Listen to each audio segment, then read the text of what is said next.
limited number of variables about our customers, right? We use those variables to create segmentation, right? Once we create that segmentation, we use different kind of descriptors, which is easily remember try to imagine a CRM database, right? Almost all the customers who are coming or visiting our website or have bought our product, right? For most of them, we'll have this at least the demographics data, right? Their age, marital status, most of the times coupons and all those things. When somebody discount coupons are provided, or if you go to this pantaloons or any kind of stores, or when they're providing you a card, so they take your details, your anniversary date, your birth date, number of family members, all those details, right? Sometimes the income group also. Income not necessarily they can take. They're asking you, they can get it from your credit score and relevant income group, right? Gender, right? So the point is, once I have created clusters, right, and then the idea is which kind of variables I'll use to kind of describe that cluster, describe that segment. Can anyone of tell me like why we are taking these two set of different set of variables? Why you cannot take all these things and carry out a segmentation? Then we'll use all those things together. This we have discussed in the earlier class also.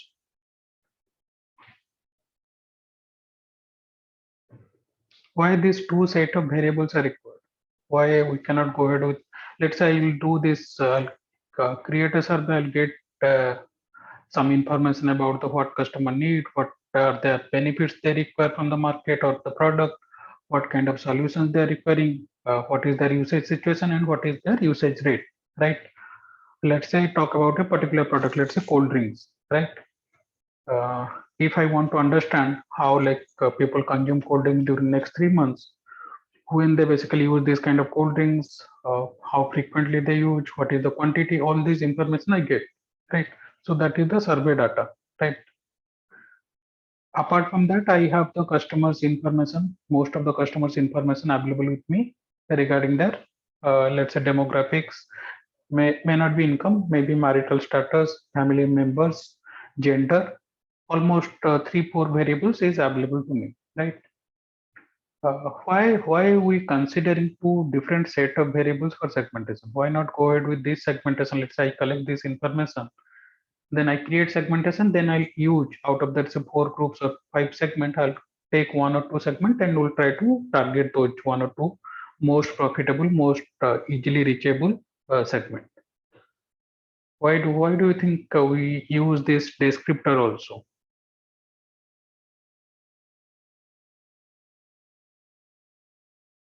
Anyone?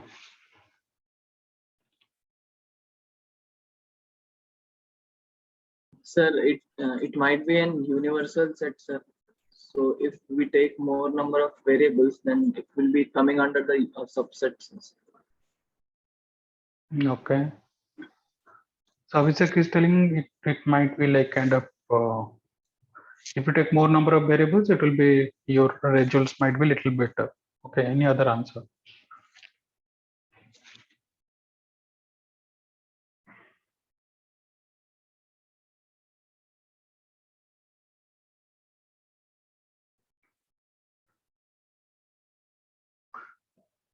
The point what I mentioned just 5 minutes back, because these information what I've written as segmentation basis most of the times, not always, but most of the times it happens or you collect this data in a survey, right? So what happens? Survey it is for the limited number of customers, right? It is not all for like let's say if I'm doing a carrying out a survey for Coca-Cola or Thumbs Up or any other cold drinks company, I'm taking limited number in my sample, right? It is not that all the population of India 40 crores or 50 crore of people who might be my customers, right? So out of that, maybe 5,000 or 10,000 customers, I take and carry out a survey. So these details which is available for me is only for those 5,000 or 10,000 customers, right? And if I want to target based on those variables, I do not have information of all those whatever 10 crores or 20 crores customers who are consuming this kind of cold drinks. See the problem here, because when I'm conducting, and most of the times I'll be collecting this information through a survey. So when I have information about these participants, I have only information about limited number of participants. right? And when I want to target that, if I'm using the same variables, I do not have the information about other participants, other customers. But what might happen that overall in India, different age groups, different income groups, gender, that information might be available to me. So when targeting, I have to use these descriptors. So I have to find that, okay, which descriptor variable describes this cluster. Then only I can go and use that descriptor to target that segment. Just imagine a typical scenario. We'll see. I am doing the survey for Coca-Cola and I have taken these two variables. Usage, okay, I'll take three variables. I've asked three questions in my survey. What kind of benefits there? What are like why they choose a cold drink, right? And how like Coca-Cola or whatever, or whichever soft drink is able to meet the whatever the need, right? In a scale of 1 to 10. 10 means meeting perfectly fine whatever their needs, Coca-Cola is able to meet that. 0 means not at all, right? Similarly, usage situation, different type of usage situation, when they use it, how frequently they use it, right? Whether bi-weekly how much consumption happens, or bi-weekly how many times they go and buy cold drinks, or monthly how many times they buy cold drinks. Then usage rate, what is the like maybe in liter, or maybe obviously if it is a cold drinks we have to measure in liters. On an average, how many liter uh, consumed per family in a month, right? So let's say we collect this data, right? We go across India, 5,000 customers, we collect this data, right? And we'll create three segment, right? One segment who is a low usage, and they are like kind of okay with the pricing. Let's say I have also asked them whether the pricing is okay for them, 1 to 10. Then there is a segment which is medium usage. Let's say low usage I define uh, less than 2 liter, medium usage 2 to 5 liters. Any family which is consuming more than 5 liters of soft drinks, that is a high usage, right? So I have these three segment I have created based on my this segmentation variable. So that's it. My job as a market researcher is over. I tell that, okay, I carry out this cluster analysis and this is the three segment which is emerging out of this my segmentation. Then the problem is then what? Because when I say low usage, those people who consume 2 liters, how will I identify them?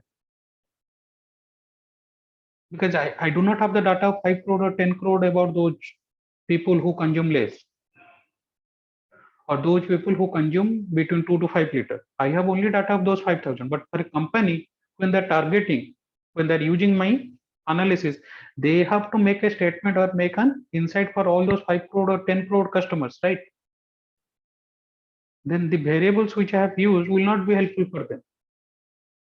So they understood that, okay, there is a three different segment: low usage, medium usage, and high usage, particularly this next 3 months. But then what are the describing, which variables are describing that people who are low users? Because I cannot go to customers every time and ask all those 5 crore or 10 crore customers. I do not have the data. If I have the data, that is a different thing. But most of the times, if you see, I will not have the data unless if it is in most of the times in B2C, I will not have the data information about all those 5 crore or 10 crore customers who regularly consume cold drinks, soft drinks in the next 3 months. But if I can identify low usage are the people who are above 45 group, having family size of less than 3 members, right? Then I know that, okay, I'm identifying that cluster, because that details, obviously I'll have from census and all those things. I can take an criteria in India, how many people are in different age groups, how many people are male and female, what is the family size. So this overall information will be available to me, right? Then I can make that judgment about my customers, right? That is why we need two set of variables: one to create segment, one to describe our segment. Is this part clear or any doubt? Any questions on this?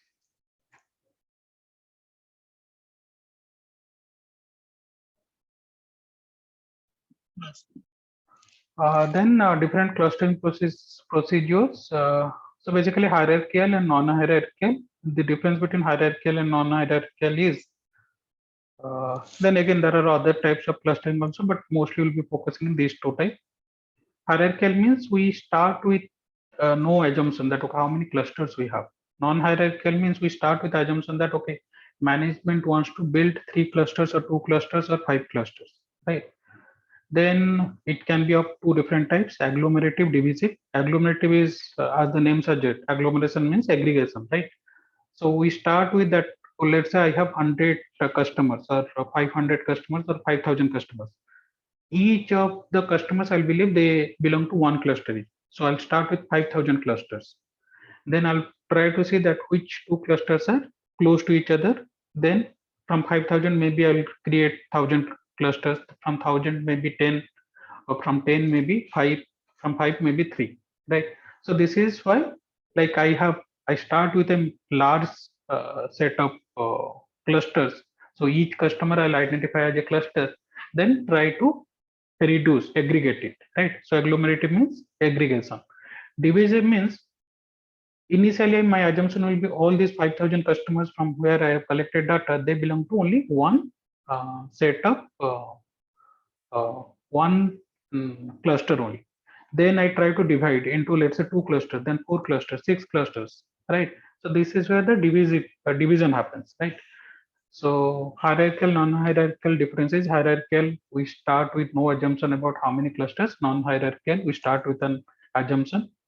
Agglomerative, the different type of hierarchical customers. Agglomerative means each customer we treat as a cluster in the beginning, then we try to aggregate them together, right? Divisive means we start with one cluster, then try to divide it. Then agglomerative method, there are different linkage. How do you decide which two data point will be clustered together, right? And then similarly, non-hierarchical, how do you decide which two data points or which 3 or 5 data points will be clustered together, right? So again, the definition, agglomerative clustering starts with each object in a separate cluster. So if I have 5,000 respondent or 500 respondent, I start with 500 clusters. Clusters are found by grouping objects into bigger clusters. Then I aggregate them, right? So the number of clusters reduce and cluster size increases. When I say bigger and bigger cluster, so initially each cluster has only one respondent. The size is only one. Then the cluster group size increases, right?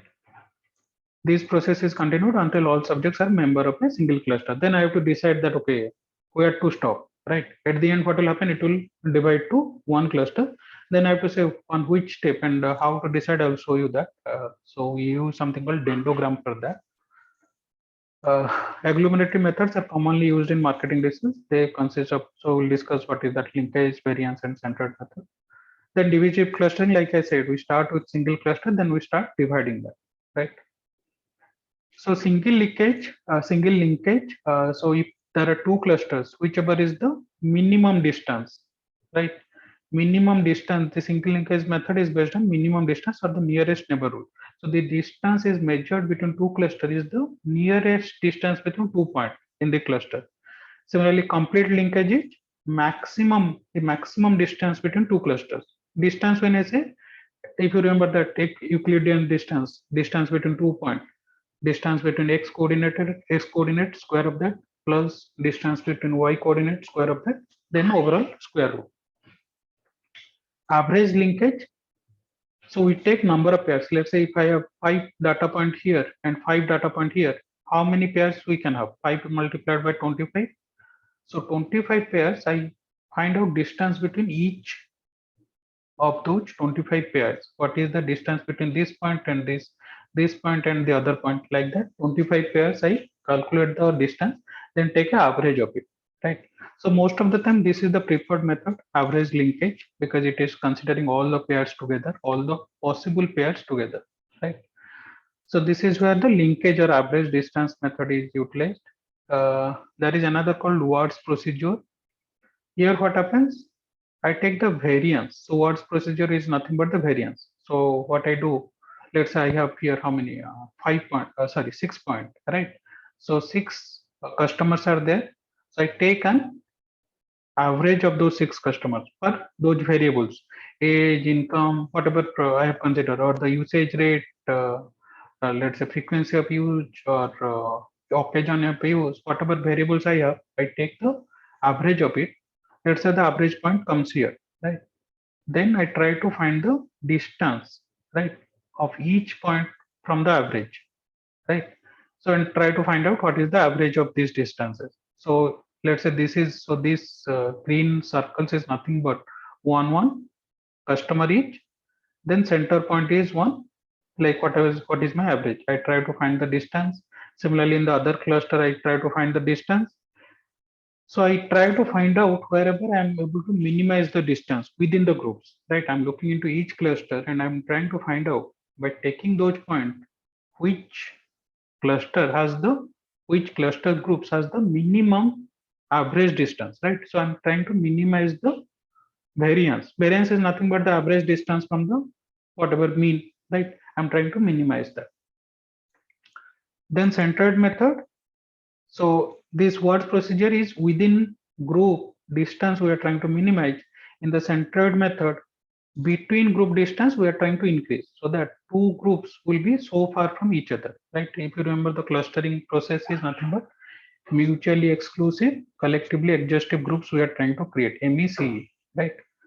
The distance between two clusters is the distance between their centered mean of all the variables. So if you see what is the, then the question is how it is different from the linkage method. In the linkage method, we are looking into single point, single customers, right? Even in the average linkage, we are looking into the pair of customers. So one customer is in cluster one, another customer is in cluster two. So they become a pair and we are trying to find the distance between them. But in the centered method, we take a centered, we take the average of everything in cluster one and cluster two, all the customers in cluster one and cluster two, and try to find the distance between them. And whichever distance maximizes the cluster variation, the distance between two clusters, we are trying to use that as our technique, right? So these are all three methods of creating hierarchical clustering. Linkage method, where each customer is linked to the customer in other cluster, right? So that is a single linkage, complete linkage, and average linkage. So they are the approach is we are trying to find the distance between any two customers, right? Variance method, we take the average of customers in cluster one, average of customers in cluster two, cluster three, cluster four, and we are trying to minimize the within group distance, right? So that clusters are mutually exclusive and collectively adjustive, right? Same thing with centered method. In centered method, we are trying to find the distance between centers. Centered is nothing but type of average, right? We are taking the center point, center of gravity or center of mass, how you define it, and trying to find the distance which will maximize the distance between two groups or two clusters, right? So most of the times of the hierarchical methods, average linkage, which we showed in the previous slide, and words method have been shown to perform better than other procedures, right? So if you are using your clustering, ideally we use most of the times average linkage, or this words process is nothing but a variance method, right? Any questions, any doubt on this?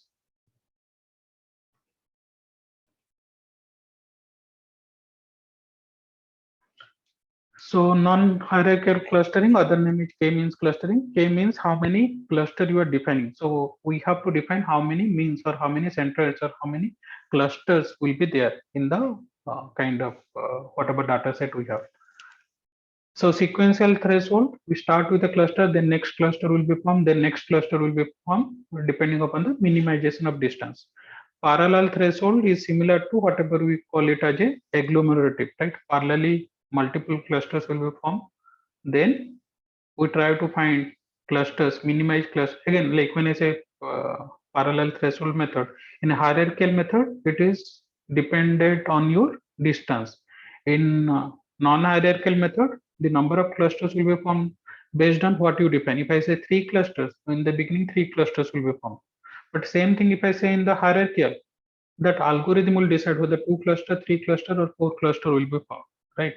But in the K-means clustering, when it's a parallel threshold method, if I've defined three clusters, so it will start with three clusters and see that whether it is the optimal clustering. Then optimizing partition method. Basically, kind of here what happens, one object for one cluster assigned, that will remain same. In optimizing partition method, it keeps changing.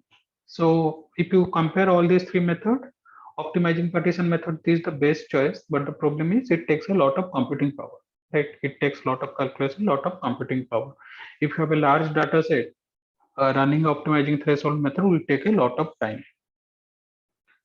So again, repeating hierarchical clustering, non-hierarchical clustering. Hierarchical means you are defining how many clusters segmentation you want to create.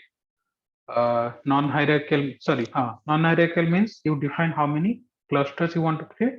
Hierarchical means you do not start with that assumption, right? Then hierarchical has a kind of different type of method. Agglomerative, divisive. Agglomerative means you start each point is respondent in different clusters and try to aggregate them. Divisive means you start with one cluster and try to divide them, right? Then agglomerative, there are different processes. Your linkage method, then variance method, then centered method. Similarly, in non-hierarchical process, we have three methods: sequential, parallel, and optimization method. So how we generally use it, how to use in a software, right? So we start with a hierarchical because we do not know how many clusters we have to form. So by taking hierarchical clustering, we try to decide how many clusters will be formed. Then we use k-means clustering, right? So once I decide that okay, three clusters or two clusters to be formed, then I go to k-means clustering and I create that many clusters. Then there are two, that distance measure. How do we measure the distance? Squared Euclidean distance would be used with words and centered methods. So most of the times we'll be using that method because there are two distances, Manhattan and squared Euclidean distance. So now the problem is how do you decide that okay, whether the cluster what you have utilized is good or bad, right? Whether the cluster which you have created, how good or how reliable they are, right? So perform cluster analysis on the same data using different distance measures. So average linkage, your or Euclidean distance, Manhattan distance. Similarly, different methods. Try to see that whether your cluster types are changing, right? Cluster definitions are changing. Use different methods of clustering and compare the result. Split the data randomly into halves. Perform clustering. So this is training and testing, right? You take some data and create clustering and see that whether same clustering is happening in the other type of data also, other half of data, right? Delete variables randomly, perform clustering based on the reduced set of variables. So if I have let's say 100 or 200 data points, I delete 20, 30 or 40. So try to see that whether with 150 still I'm getting the similar result or not, right? So this is interesting. Non-hierarchical clustering, the solution may depend on the order of cases in the dataset. Make multiple runs. So who is your respondent, 1, 2, 3, 4, that order? If you change that order in non-hierarchical clustering, your number of clusters or who is getting into which cluster might change, right? So that is where the order of cases, the order of respondent also changes your clustering type, right? So these, while discussing the software, I'll discuss. I'll not go through this. One important part is dendrogram. So what? So if you remember in a agglomerative schedule, what happens? We start with, let's say I have 8 customers. So we'll start with eight customers or 8 respondents. We'll believe that all those customers belong to 8 different clusters.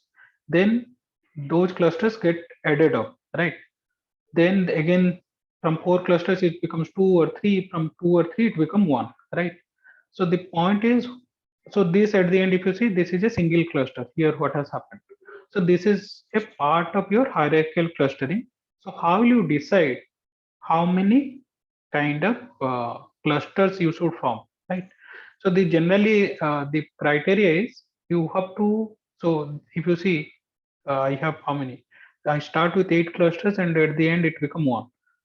Here if you see there are 2 clusters, so 2 parallel lines which are running. Let me are you able to see my screen? Yes. Okay. Yes. So how will you know that how many clusters? If you just drag a horizontal line, the number of intersections happens, right? If I just drag a line just below 70.60 and drag a horizontal line, so I am intersecting on 2 lines, right? So that means two clusters here. Just below 28.07, if I drag a line, so I'm actually intersecting three data points, three lines, right? So that means I'll have three clusters, right? So this is given, I think, in the next slide here. So what means there are three intersections, that means three clusters, right? If I just drag a line above this, that means two clusters. So now the question is whether I should have two clusters or three clusters, right? So the idea is whichever, wherever you have loss of information is less. So if you see here, if I drag a line, so I have 1, 2, 3, 4, 5 clusters at 1.33 around, correct? The distance, average distance is 1.33. So if I move to here, I have four clusters, average distance is 1.67. From 1.67, when I move to this 28.07, the distance, average distance between clusters, I have now three clusters, right? Then if I'm moving to 70.60, see the distance, how it is increasing. It is almost uh, two times or two and a half times of that, right?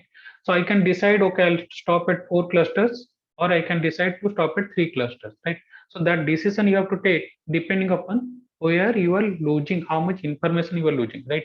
So these numbers which is in the y-axis shows how much information you are losing, right? By aggregating the data, right? So what information we are talking about? See, like each individual customer have certain uniqueness, right? When we are grouping them, if I say that, okay, each of these 300 students or 350 students in your class, each of you are some unique ability, unique characteristics, right? But if I say that, okay, those people who have taken marketing, finance, I am grouping them, what happens? It helps me to identify into groups who have taken marketing elective, who have taken finance elective, right? But I'm losing certain information about you, right? Because some people who will be much more creative, but let's say they have taken into the analytics, or let's say they would have been better in marketing, but they have taken, let's say, some data analytics subjects. Or those people who are good in numbers, somehow they have got into marketing, right? So those kind of information might lose, right? And same thing with the customers also, right? And that is where your niche marketing or micro marketing happens. So rather than doing the clustering, each customer I look it as a separate cluster itself, right? I do not make those differentiation, right?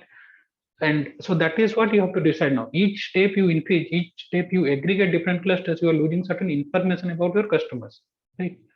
So you can still decide, okay, no, I'll consider from one cluster. That means all the information you are losing about all the customers, right? You are thinking that all of them belong to same group. Or I can divide into two groups. So I don't know that some uniqueness is about cluster one, some uniqueness is about that cluster two. Or I can divide into four groups. Then each of those four groups will have certain uniqueness about them, right? Is this part clear or any doubt?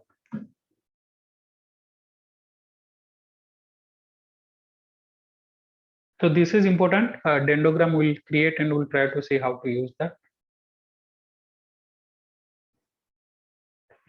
Then once you have created cluster, the next part is summarizing the cluster, right? Summarizing the cluster, right? So whichever question I have asked, let's say one of my question was about, so this question was size of catalog and technical assistance. What should be the average size of catalog? I have asked how many products should be there. Then question two was about whether they're happy with the my technical assistance or not, right? So these are the two questions on which I was trying to create the kind of clusters. So how do I identify them? Cluster one, cluster two, cluster three. If you see for cluster one, average catalog size is very low. So they don't want a very big catalog, right? Cluster 2 and cluster 3 almost kind of similar, right? However, they want at least 6 or 7, whatever big. So they want a big size of catalog or big number of product options. If I go back to question number 2, how happy or how like they look into my kind of technical assistance, right? So in a scale of 1 to 8, these people are very happy, 6.7. These people are very unhappy, 1.7, right? These cluster 2 who is looking for a bigger catalog size, but they are not sure about our technical assistance. These people who are cluster 1, they are into 1.7. They'll look into lower catalog size, but higher technical assistance. These cluster 3 looking into both together, right? Higher catalog size and higher technical assistance, right? So this is the cluster 3 demanding large catalog, lot of support. This is self-service. So this is a large catalog. So this is cluster 2, not that much support. Then this is cluster 1, right? Size of catalog is very small, 1.7. That need lot of support. So this is interesting little bit, right? So they don't want that many product options, service options, but still need lot of support, right? So now the problem is, if I'm identifying right now for what happens for a larger set of customers, right? So now I have to identify or describe, okay, who these three customers are, what is their age group, what is their income group, which gender are maximum in this group. Similarly, which is this demanding customer group, which is this self-service customer group, right? Who are those, right? Now I have created segment with my bases. Now I'll go and try to describe them, right? How can we assign all customers prospects to the right segment, right? Survey might contain very rich data, but only about a small sample of our respondent, because what I've collected only for 8 customers, right? But my sample size or my original customers may be 1,000 or 10,000, right? How can you apply what you have learned to the entire market, right? If they reply to the survey, that is easy. If I'm collecting all the information from all my customers, that is great. I need not have to have descriptors, but most of the times it will not, right? Most of the times I'm collecting information, survey data from limited number of customers. So that is where we use discriminant analysis or descriptors, discriminant variables or descriptors, describe the segment. This information is in the survey, but also often readily available from the secondary sources, right? So what can be the discriminant variables or descriptors in B2C in a customer segment? Age, gender, income, profession, number of children, magazines they read, TV shows they watch. Similarly, in the B2B industry, revenue, sales, number of employees. So this information, most of the times you can get it from your social media sites. You need not have to conduct survey. So these information about all the customers will be available from the credit card site or the social media sites, and these companies will pay a lot of money to get that data about their potential customers, right? Segments should not be formed on those variables. So these are the descriptors, how I'm going to describe those segments, right? Then let's say this the other question which I had given, cluster 1, cluster 2, cluster 3. So let's say those are 8 different companies. Number of employees, how much percentage they export, computer industry, telecom industry, which other type of industry they export, other industry, right? So if I see these are the customers, number of employees 4.20, so maximum they export to computer industry. These customer, uh, so their employee size is 3.10, so they are exporting 80 percentage around of their services, and mostly they're exporting to telecom industry. Similarly, cluster 3, they export to other industries, right? Very small company, 1.50 is number of employees, right? So this might be like standardized, maybe 4.20 means 4,200 or 3, so multiplied by 1,000, right? So customer in segment 2 export a lot and can be found mostly in telecom industry. So these if you see these information I have not used for my segmentation, but this information is able to describe my segment, describe my clusters, right? And I'm going to use them to identify and target my segment, right? So is this part clear? So why you are using this other type of variables, which is descriptors?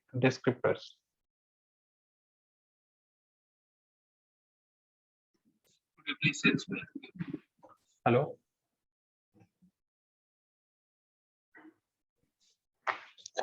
Sir, could you please explain this part? Yes. So if you remember, we had created 3 clusters here, right? If I go back to my previous slide, so I had created 3 clusters based on my 2 questions. Let's say these 8 different companies, right? I have asked the question, what is the size of catalog they want, whether they want a, so in a scale of 1 to 8, how like big the catalog size they want, number of products or number of services, and how important technical assistance for them, right? So in a scale of 1 to 8, right? So these 3 companies told that, so they need a small catalog but very large technical assistance. These 2 customers told that they both need large catalog and lot of support, and these 3 customers tell that large catalog, not much support, right? So these are my 3 different clusters, okay? Now what happens if I have this information about these 8 industries, right? What is the technical assistance required and size of catalog? But I might not have this information because I have conducted a survey. I have gone to these 8 companies, collected this information. But I do not have the information about all those 100 companies or 1,000 companies whom I am going to target, right? I do not have the information about all those companies whom I am going to target, right? Then how will I decide whom to target? That is where these descriptors will help me. So for cluster one, if I have these descriptors that okay, what is that average number of employees? So I'm taking like something like a dummy or surrogate. So for cluster one, when I find out that their number of employees is around 4,200, then they export around 48% of their services or product, whatever they're manufacturing. So these are, if you see, these are one variable. Number of employees is another one variable. Percentage of export another variable. Which industry they export much, whether computer industry, telecom industry, other industry. Those are 3 other variables, right? So by using these variables, if I'm trying to get some information about this cluster, so these 5 variables are describing these 3 clusters. So now what happens, irrespective of whether I do have the information about question one and question two, because all those companies not have answered those 100 or 1,000 companies. But now I know that with certain extent, obviously not all the companies, with certain accuracy that okay, cluster one group of companies, right, are generally of this description. Average employees, let's say 4,200. They export around 40% of their business, services or products to outside India. Then mostly they like deal with computer industry. So this cluster one is defined by this variable, right? Because this information will be available for all the companies, all those 1,000 or 10,000 companies who I want to target, right? So now I can know that okay, if let's say I am a company which mostly deals with components or this material which will be mostly useful for computer industry, right? Or I'm looking for a, let's say I am a ERP company, I'm looking for mostly average employee size is more than 4,000 because that will be much more profitable. Now, once I have this information, right, all those 10,000 companies, I'll divide into these 3 clusters based on their employee size, and I'll find out that okay, this is the cluster which I'm going to target, right? And accordingly, whatever that answer, let's say for cluster one, what was the answer? Cluster one, they need a small catalog size but much larger technical assistance. So that will be my how I'm going to target them. So for cluster one, I describe cluster one is small catalog and lot of support. And these are why I'm going to target because my company's idea is for those company who are above 3,000 or 4,000 employees, I can make a successful or profitable business in implementing ERP.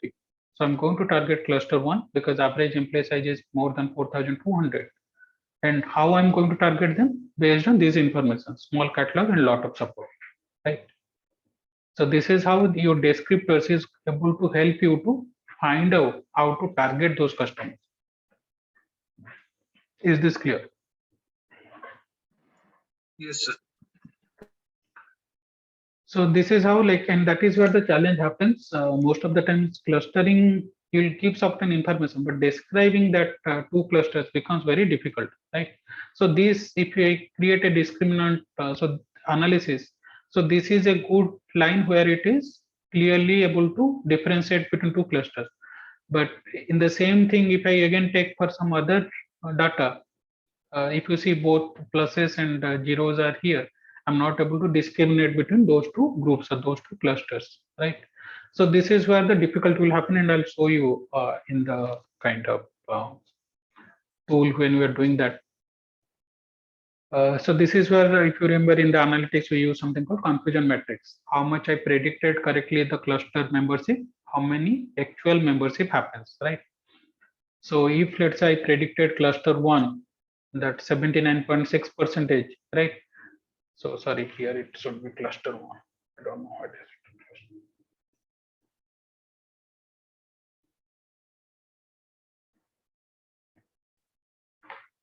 So cluster one, I like kind of this is actual, this is predicted. I predicted 79.6 percentage. So out of my prediction, 79.6 percentage is correct. but 70.6% and 6.2% I had predicted cluster 1, but they actually falling into cluster 2, cluster 3. So here if I'm looking into total hit rate, right? So I look into this data, right? How many I predicted correctly as cluster 1, they are actually cluster 1. How many I correctly predicted cluster 2, they are actually into cluster 2. How many I correctly predicted cluster 3, they are into cluster 3. So this ratio will give me, so if it is greater than 70 percentage or 80 percentage, I'm good enough. I can go with my descriptors, right? So don't worry about this. I'll show you, this is showing in percentage. I'll show you how to calculate that, how we get this information. So concluding remarks to summarize, use need variables to segment markets, select segments taking into account both the attractiveness of segments and segments of the firm, strengths of the firm. This is where your positioning will come, and next class we'll discuss something on the positioning map. Use descriptor variables to develop marketing plans to reach and serve chosen segment. Because when I know that okay, employee size is greater than 3,000 or 4,000, or that company is most likely is serving computer industry, I can create my targeting strategy, right? Develop mechanism to implement the segmentation strategy on a routine basis. So this is not a one-time task. You have to keep continuously doing this. So then targeting. Uh, so I'll not go to the theory part. I guess all of you know what is segmentation, targeting, positioning. So you start with different segment, profile of customers, then find out, depending upon that segment attractiveness, which segment we are going to target, right? And this has to come from your in-house, right? For this, you do not have to do a outside survey. So this information has to come from your sales manager, product managers, and marketing managers, right? So some of the criteria which you take for segmentation attractiveness, what is the size and growth, what is the like cluster 1, cluster 2, cluster 3, which cluster is a big number of employees, so that they will actually require ERP implementation, whether that cluster is growing, whether that segment is growing or not. Then structural characteristics, competition, how many people or how many companies are there already in that segment, right? If competition is tough, then I have to look into whether actually I should go and fight with all my competitors there. Segment saturation, that means whether really there is a gap in that market where competitor is not able to provide. If competitors are also able to provide everything what I'm going to provide, then why a customer is going to buy my product, right? Protectability, is there any technical advantage of my company in that sector? Think about the healthcare sector, GE and Philips. Most of the healthcare machines, CT scan, MRI, are from these two or three companies, right? If a newbie comes, unless they have a good patent, good technical capability, they cannot jump into that segment, no matter how attractive India's healthcare industry is, right? Then environmental risk, by getting into that segment, is there any economical, political, technical challenges, right? Which I have to pursue, right? Mostly it will happen for your B2B industry, right? Let's say some industry which are into chemical or some uh, product which is environmental detrimental to environment, right? So that is where you have to look into whether you are going to support that kind of industry or not, right? Then product market fit, where it is a like big role for a product manager. He or she has to look into what kind of products they have, which is going to fit to that particular target market, right? Here we have to build something called positioning map and reference map. Relationships with segment, synergy, cost interactions, image transfers, cannibalizations. You have to look into whether uh, two segment are not that much different. If I'm selling one product here, I'm cannibalizing in other segment, right? Or some of my products are cannibalizing my some other product segment. Profitability, obviously, this is the most one on the segment attractiveness. How much profit I'm going to get, right? So some example, like basically this is something, this is not you are not going to ask your customers, right? This is internal, right? Relative market attractiveness analysis for all those clusters, whether that is a large sub available market size, strong market segment growth, whatever those questions we are asking, 9 questions, right? So you put those questions internally with your sales managers, product managers, marketing directors, external expert, right? Get that information and see that which. So this is not, this information will not get from customer. This information maybe you will use a consultant will take that industry size, industry information, or your internal sales managers, marketing managers, product managers. They will get together and try to see that what is the relative market attractiveness for those clusters, then relative competitive strength analysis, right? So when I compare myself with the competitor, right, how much competitive we are into that market, right? So we have a strong global presence, or whether we have a larger market share in comparison to competitors in that particular segment, right? Whether we have a powerful brand image, whether our product quality is best in class in comparison to competitors. So this is what internally sales managers, product managers have to agree upon, right? Whether we have, so here right size production capacity, right? Here the production manager has to come and say that yes, we have the, like, in case we are going to target that segment, we have like kind of capacity available so that we can serve that segment. Superior technical depth and breadth, right? Whether we have certain patents, additional capabilities, right? Strongest customer relationship, whether we have a CRM database, how well we use it. So all these things has to happen internally, right? Obviously, you need some data point where you will take help from market research agencies, external consultant, but you are not asking your customer, right? So this information which you can get about them, right? Then you get a score, relative market attractiveness, wherever your score is high, right? So you get a score for that target segment, and you believe that for that target segment, you have a good competitive strength in comparison to your competitor, right? Then you go and target that segment, right? So that is where your segmentation and targeting happens. You start with segmentation. Let's say you find 9 segments or 8 segments. Out of those, each segment you find what is your market attractiveness of that segment and what is your competitive strength. If you are scoring both high, there is a good market attractiveness and there is a good competitive strength. That means you are comparatively better than competitors for that segment. Then you target that segment. So this is where your segmentation happens, then targeting. Then in the next class, we'll discuss something called the positioning map or a preference map. Once you know that you are going to target that segment, how do you create a position in customer's mind, right? Or how do you create a preference uh, of customers about your product, right? So this is about your theoretical aspects of segmentation and targeting. If you do not have any questions, we'll start with the software analysis part. Any last questions?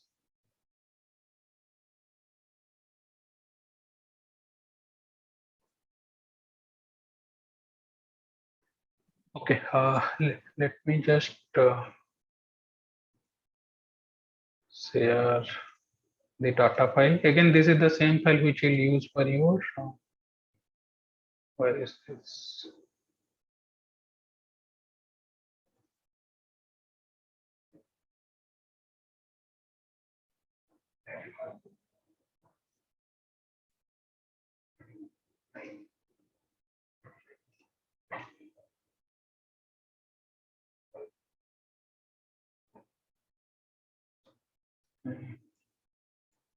Just a moment.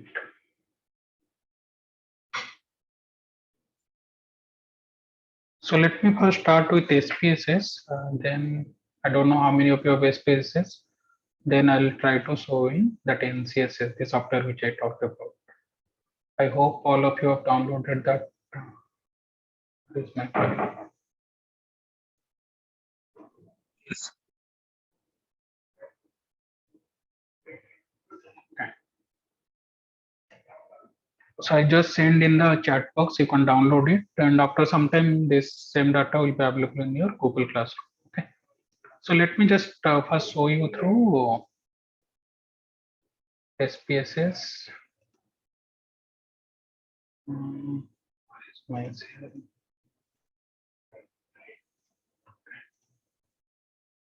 Okay. Is the SPSS screen visible to all of you? Yes. Okay. So basically, import data, whichever Excel file you have available to you. So the segmentation data.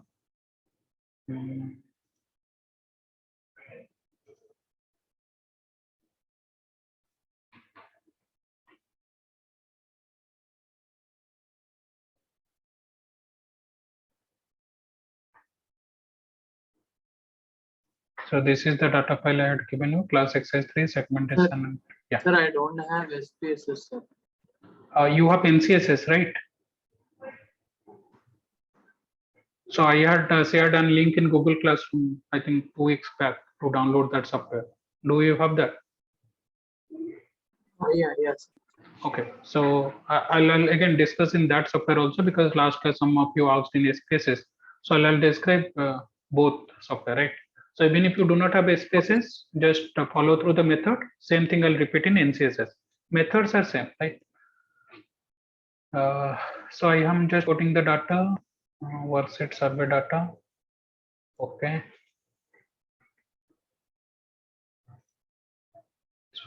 Share screen. So I clicked import data, then variable. So variable I have to describe here. Let's say what are my variables here. I have to open that Excel file too. So variable one, I think in the software ID. So that is not that much important. What is this?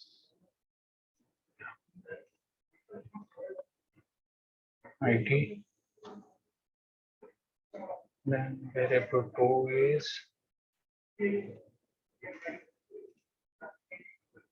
store. So there are 2 stores, I think, where the data has been collected. So if you just open that Excel file, there will be data legend, which will be keeping about the, I think, variable 3 about age. Age, they have collected category wise, which age group they belong to.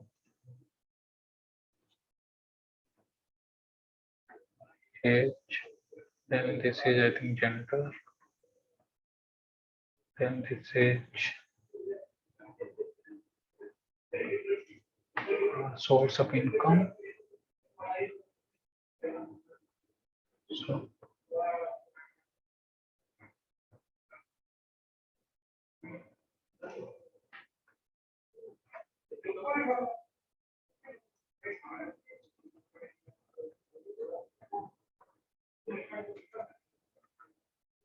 count,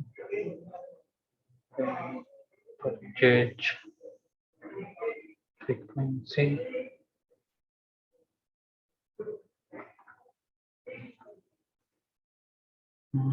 Then what else? It is considered or thought of other alternatives before purchasing an item. Alternative consideration.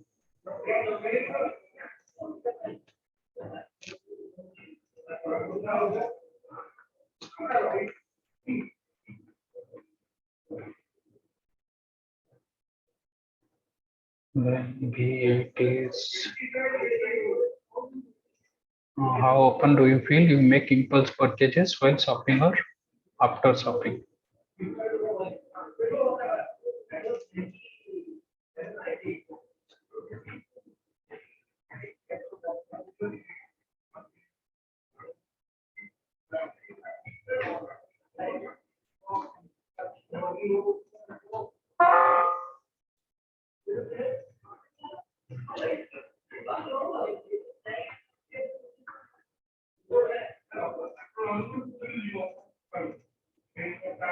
Today's shopping duration. So if you see all these, most of them are in categorical. Today's shopping duration also, whether it is less than 30 minutes, 60 minutes, greater than 30 minutes, right? Mm.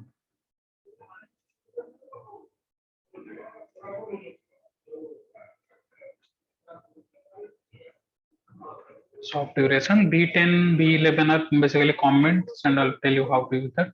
So store number nominal, age is actually ordinal information is given. Gender is nominal. Source of income is again nominal. Purchase frequency I can put into scale. Alternative consideration. What is the question? Considered or thought of other alternatives before purchasing an item. Yes, no, sometimes. So this is again nominal. Right? Nominal means because I do not have any order of it. Right? Alternative consideration. Impulse purchase. What was the question? How often do you feel you make impulse purchases while shopping or after shopping? The options are yes, no, sometimes. Right? That is also nominal. Impulse for shopping duration, that is 30 minutes, 60 minutes, greater than 30. So I'll put it ordinal. Right. Other two are B10, B11. B10 is comments basically. And this is the groups. Okay. So these you have to change because we do not have understanding about the variables. These again from the Excel, we have to read what is variable 1, 2, 3, 4. So in the short form, I've written that, right? So this is my variable view. This is my data view. Okay.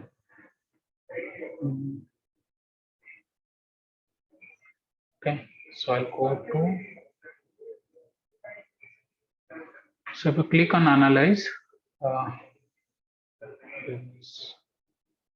classify. So if you see, we'll look into these two, hierarchical clustering and k-means clustering. So click on hierarchical clustering. Look into what the variables I'm taking into carry out the clustering. I'll take what is the purchase frequency, whether they're considering alternatives, how many times they think about impulse purchase, and what is the shopping duration. Okay, so these are the four variables I'm taking for my creating of clusters, which I've collected from my survey. What is the purchase frequency in a month? How many times they go and shop? Whether they consider alternatively, yes, no, sometimes. Impulse purchase, how many times, whether they think of going for impulse purchase or not, yes, no, sometimes.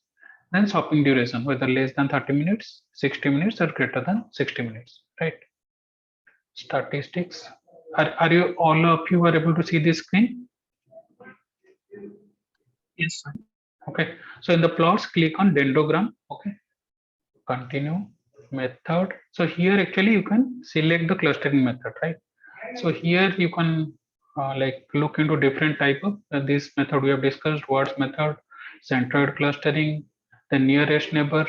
So that is the single linkage. Farthest neighbor, that is the your complete linkage, right? Then what else? Between groups linkage, within groups linkage. So we take words method, let's say, then squared Euclidean distance. Okay, continue. Okay. Okay.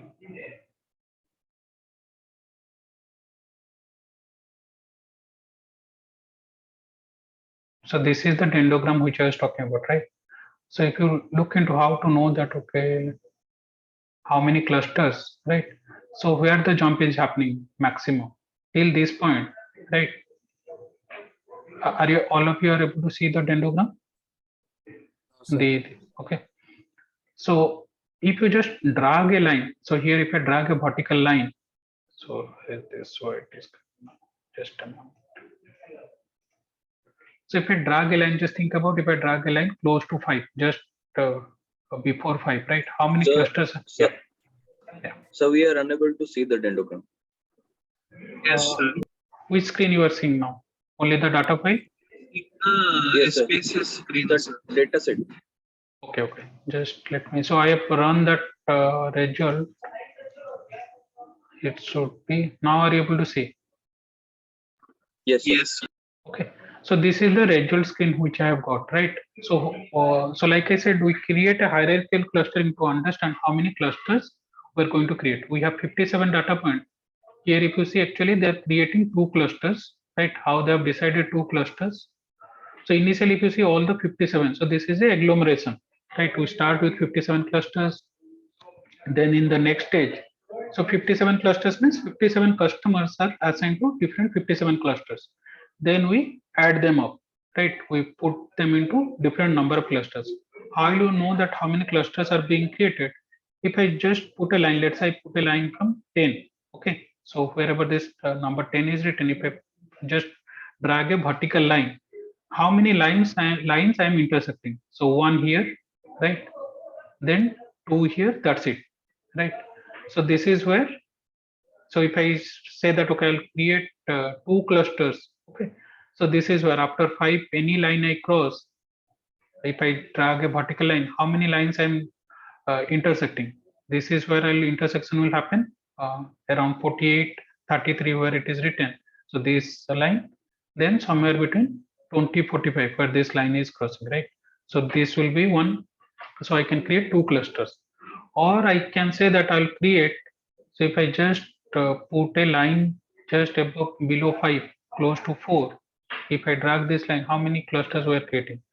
1, 2, 3, 4, 5, 6, right?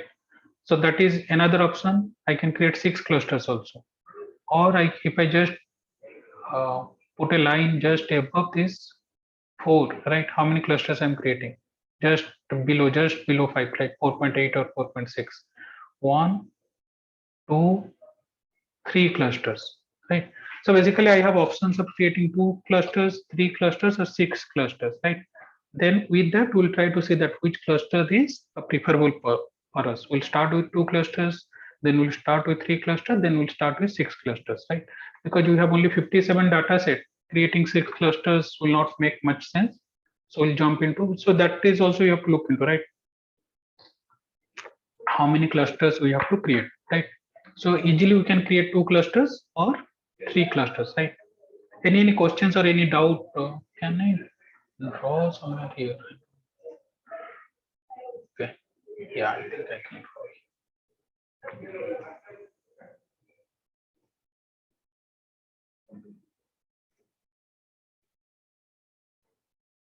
So I guess all of you understand when I say draw a line. If you draw a line like this, how many intersections are happening?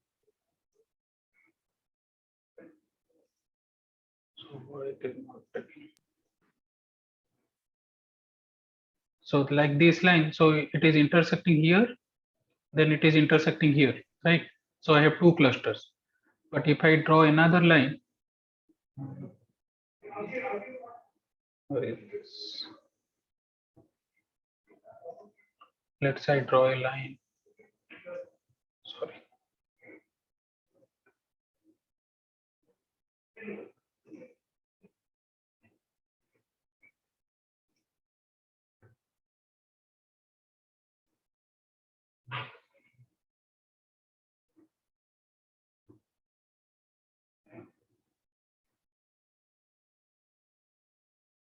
Okay. So how many lines I'm intersecting? If in the straight line, one intersection is happening here, topmost, then one more here. Then if I drag down here, one more, then one more here, right? Then again here, two more. So here, if I put this line, there are 6 clusters. If I drag this line a little bit, okay, draw line close to just here. Okay. So one intersection here, then one intersection here, then one intersection here. So that will be 3 clusters, right? So this is how we decide how many clusters we can form. So we can form 2 clusters or 3 clusters or 6 clusters, right? So how do we decide? When the jump is less, right? So from 6 to 2, if you see 6 to 3, jump is very less. But if I'm creating 3 clusters and jumping into next where it is 2 clusters actually jump is also not that big. Just after this I can draw. So here if I'm drawing a line,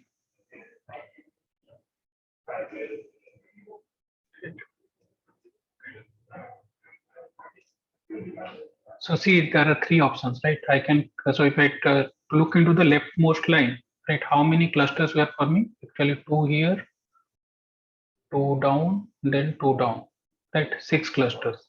If I'm looking into the middle line, 1 intersection, 2 intersection, 3 intersection. So I have option of creating 3 clusters, or I can create 2 clusters also. So if you see the jump is less here, but once I from 2 clusters I move to 1 cluster, right? See the jump from 5.5 or 6 to it is becoming 25, right? So basically one cluster solution, that one group is not feasible. which is generally the case, right? So now we have to decide whether I should have a 6 cluster solution or 3 cluster solution or a 2 cluster solution, right? Is this part clear or not? Any questions Yes, or sir. any? Okay. So once you know that, okay, I have 3 options, 2, 3, and 6. You go and again carry out, where is this? Yeah. Go to analyze, create, classify, then go to k-means clustering, right? So number of clusters, again you will decide which are my variables to cluster. So purchase frequency, alternate consideration, impulse purchase, soft duration, you take there. So number of clusters I have to come. So I'll start with 2 clusters. Options and whatever cluster information for each case. Continue. Okay.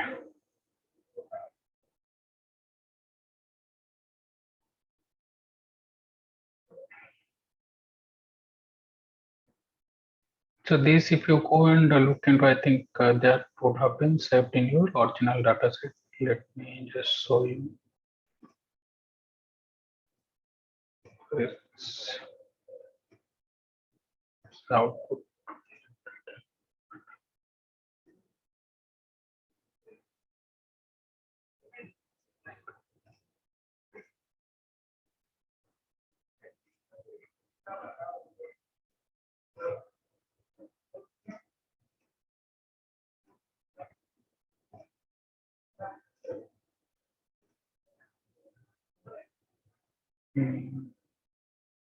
Analyze, classify, k-means cluster to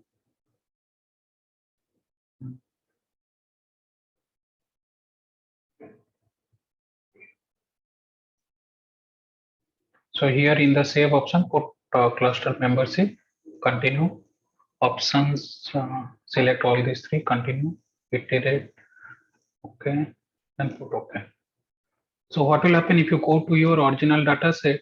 Now what will have, yes.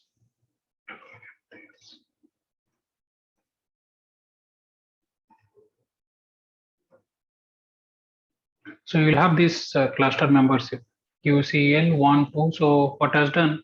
It has divided your number of customers into 2 clusters. Are you able to see this screen? So there is no new variable which has come, QCL1. So first 2 customers are into cluster 1, third customer is into cluster number 2, like this. It has divided your 57 customers into 2 different clusters. Okay. Is this part clear?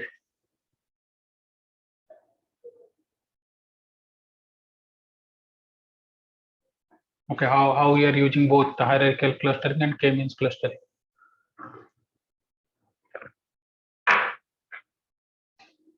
Okay.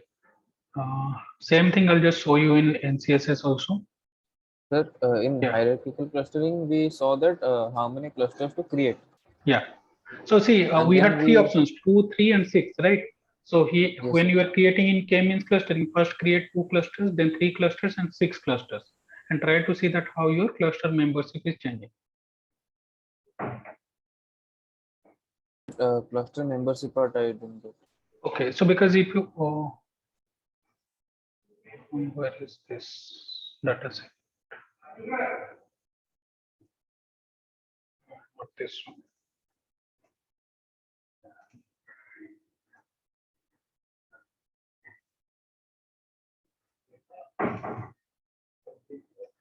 Yeah. Share screen.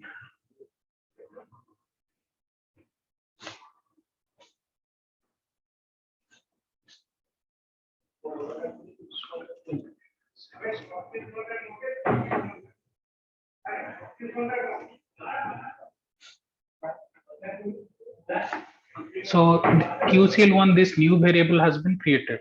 So cluster membership means your ID1 means first customer, belongs to cluster number 1. Second customer also belong to cluster number 1. Third customer belong to cluster number 3, right? So this is how you will know that, okay, Sir, what is what your, is this group sitting over here? which one? This one. So, yes, sir. So this is basically, if you see in the Excel file, there are two other information which we have not used for our cluster. So what are the comments those customers has been given, and as a researcher, which group that customer, that researcher has mentioned. So there are two more columns which we have not used for our clustering. One is what is the comments from the customer, right? Whether the shop was crowded, what are the packaging of product visibility. So these are the comment which you have got from the customer. Then this is what that researcher who has done that survey, which like kind of group, uh, uh, like he has mentioned for that customer. So these two will Sir, be, yeah. after creating these clusters, like we will not see anything more like using those gender and age. Yes. So that is the next step. Let me show you how to use that. So now you have these clusters 1 and 2. Now what you do, you go analyze, you go to report, you create something called, no, you go to descriptive statistics, go to cross tabulation. Now what you'll do, you'll put your cluster number of case into the rows. Now you'll put your age into age, gender, source of income. So these are the three variables which are descriptors put into columns, right? Statistics, right now we are not doing a chi-square test, we are just only trying to describe, right? Now you see what is happening. So this is your cluster number 1 and 2, right? So what is the which age group they belong to? So if you go back to your Excel file, so group 1 is 25 to 30, 31 to 35 is group 2, 36 to 40 is group 3, right? So how is your cluster being defined? So if I look into cluster number 1, so Sir, it's not visible.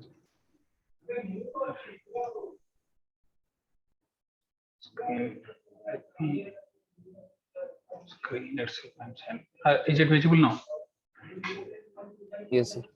Okay, so this is the cross tabulation I have done. Now what is cluster number 1? So similarly, if you do not want to do it in SPSS, you can just export it to into your Excel file and do a pivot table also. So cluster 1, there is not much different in terms of age. If you see 12, 11, 7, 10, 5, 12, only thing what you can say in cluster 2, 36 to 40, majorly people who belong to 36 to 40, they are in cluster number 2, right? But it is not a good descriptor, right? But if I go to gender, see, like one is, I think, one is what? One is male and two is female, right? So if I go back here, so what it says, maximum female are in the, so 2 is female, right? Maximum female are in the cluster number 2, right? So how many females are there? Total 29 females and 28 males. Out of 29 females, 19 females, close to 60 or 70% females are in cluster number 2, right? Then what else? Source of income, whether it is, what are the source of income answer, whether salary, business, or family, other sources, right? Mostly it is salary, business. So if I go back, so this is variable, this is salaried income, here 23, here 15, right? So now you have to decide whether these cluster solution which you have given to your descriptors, which is age, your gender, and your source of income, are able to clearly differentiate between these three clusters. These two clusters. Then you'll do one thing and create three clusters and try to find the difference. Six clusters you need not have to do. You can find the difference between two clusters and three clusters. So to answer your question, uh, now age is being describing your cluster 1 and 2. Gender is describing your cluster 1 and 2, and your source of income is describing your cluster and 1 and 2. So now what do I interpret from this? My cluster 1, so there are 24 people, cluster 2 there are 33. Out of 24, 15 15 by 24, that is percentage of male, sorry, gender. 14 male to 10 female. Here if I look into cluster 2, 14 male and 19 female. So max cluster 2 is maximum comprised of in a ratio stands 19 by 33. Around how much? 60 percentage are female, right? Whereas in cluster 1, 40 percentage are male, right? Not 40. So what will be answer here? 14 by 24 will be how much?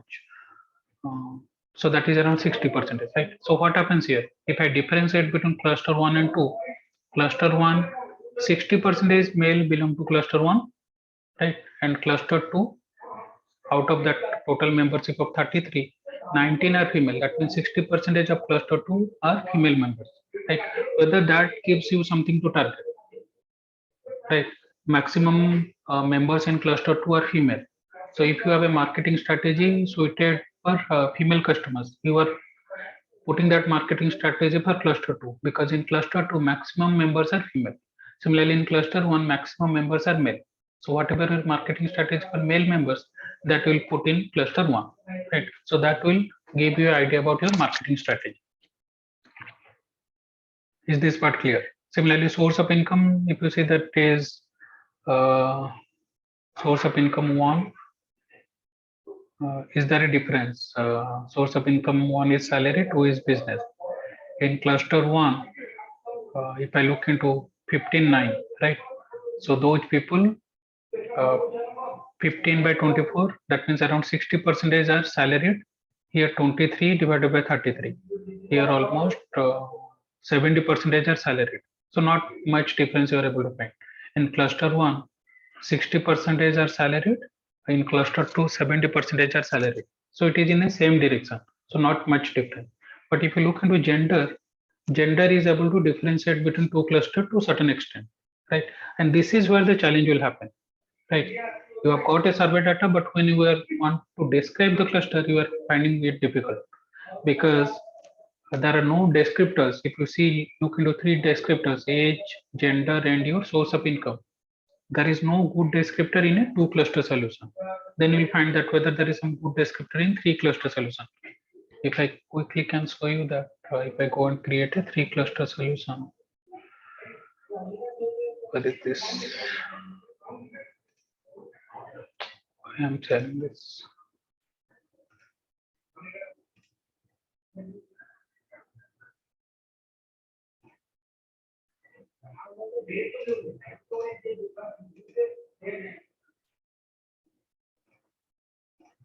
So now quickly go and analyze, classify, k-means clustering. I'll say, okay, let me create three cluster solution. Okay. So save cluster membership, continue. Okay. So I have created three cluster solution. So in cluster 1, I have 18 people, in cluster 2, 17, cluster 3, 22, right? Now I'll go again and see that whether I'm able to describe those three clusters, right? So I will go tabulation. So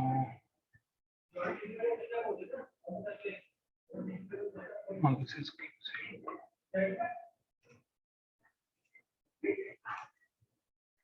okay.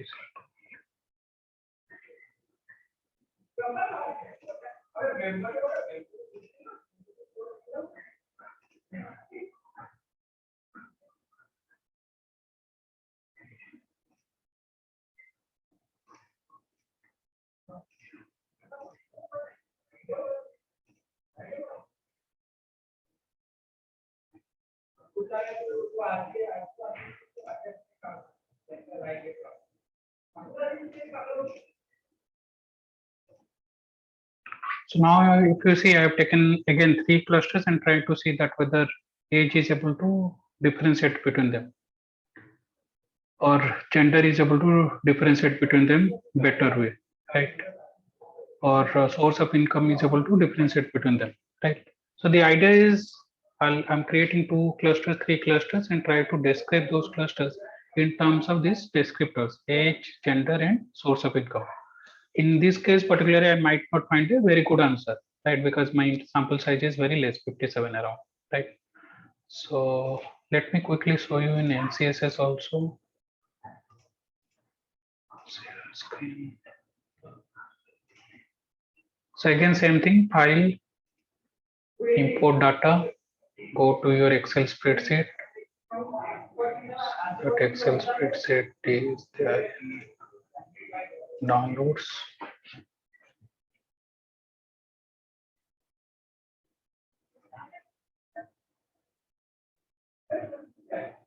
Okay.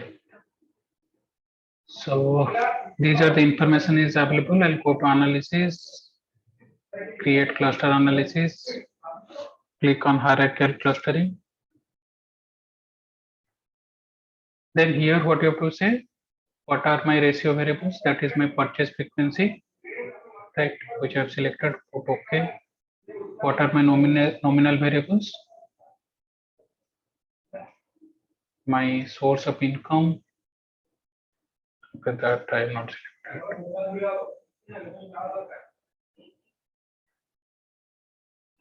Is my ratio variables, purchase frequency. Okay.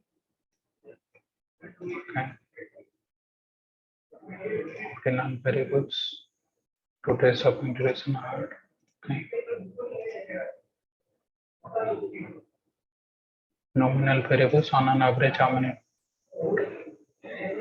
No. Consider or thought other alternatives before purchase an item.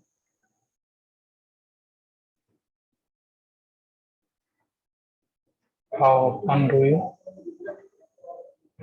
think of alternate purchases? So these are two of my variables, Euclidean distance, then I'll take what's minimum variance. Then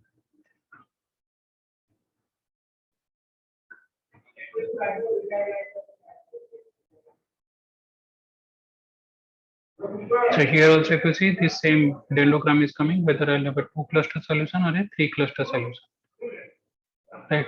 So I can use this to decide whether I have 2 cluster, 3 cluster, or here if I drag it this line 4 clusters also.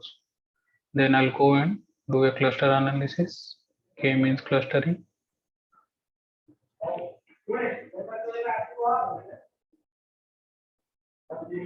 Source of income, not source of income. On average, how many days? This. Alright. Okay.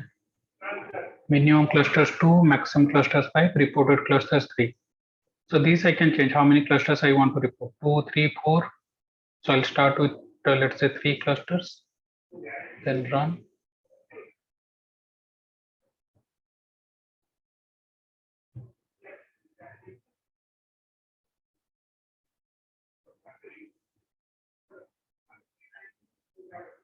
So if you see these kind of diagrams will come between two variables where your cluster 1, cluster 2, cluster 3 are lying. And if you are saving this cluster ID, so if you go to your original file, which is this one, so this cluster ID is nothing but where does your cluster 1 customer 1 lie, cluster 2, cluster 1, here cluster 1, then the next two customers in cluster 3, right? So that will define where does that customer lie, right? So 57 customers divided into 3 cluster groups, right? Now you can go and create a descriptive statistics. That will be summary tables.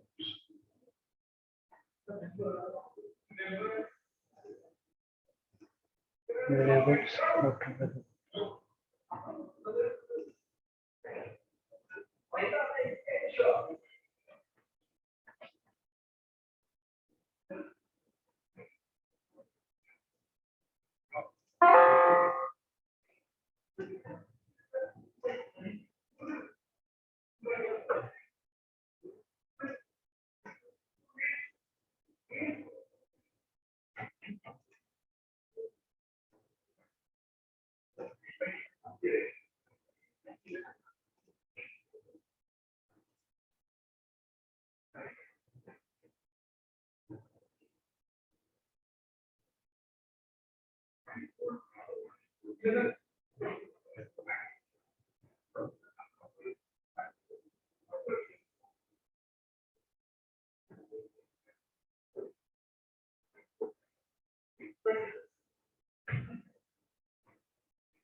So here also I can put a descriptive summary, or I can do this thing. I can put my this data file, export to Excel file, right?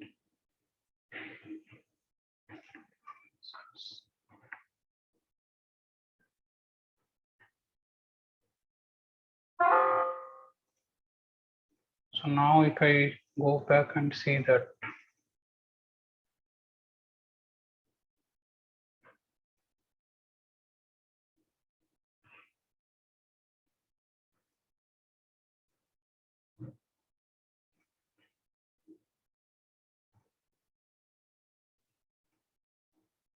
so these are my cluster membership, cluster IDs. Okay, so I can create a pivot table right now. So for insert pivot table. Okay. So rows I'll put my cluster IDs. Columns I'll put, let's say I'll put gender values. Okay. So gender 1 is male, gender 2 is female. If I look into cluster 1, mostly it comprises of females, right? Cluster 2, cluster 1 around how much? 22 by 28. So this is mostly this group. I can say that, okay, mostly comprises of female, right? Female percentage is 22 divided by 28, around 80 percentage. Okay. Similar this one, if I say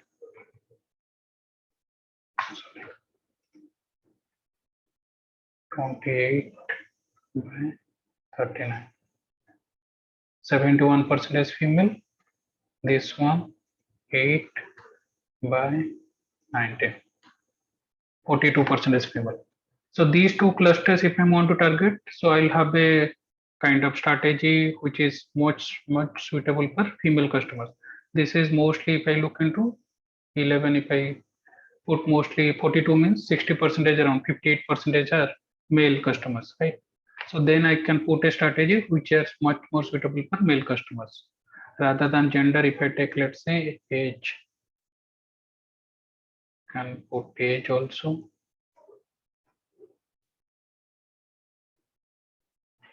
So there are 3 age groups. 3 means basically, so this is how much? Uh, 1 is basically 25 to 30, 2 is 31 to 35, 3 is 36 to 40, right? So you look into which age group is older customers, which age group is younger customers. So this looks like a much more younger group. 15 people out of 42 are below 30, right? This 18 mostly above 30. So this is comparatively older group, right? This similarly also comparatively older group, right? So this is how you describe your clusters, right? Which cluster has more females, which cluster has more aged people, which cluster, then you can take the source of income also, right? So that is how you use descriptors to describe your clusters, right? So you can do the same thing in the SPSS or NCSS using cross tabulation, or you can use Excel to kind of, after exporting data, you can use Excel to create a pivot table. Okay. So try to do this. If still there is any doubt, we'll spend some time in the next class also. Okay. Try to use either SPSS or NCSS. At least try to create clusters and describe it. If you find any difficulty, we'll spend another 15-20 minutes in the next class. Okay. Any last question?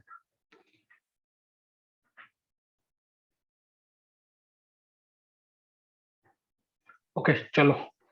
Bye bye.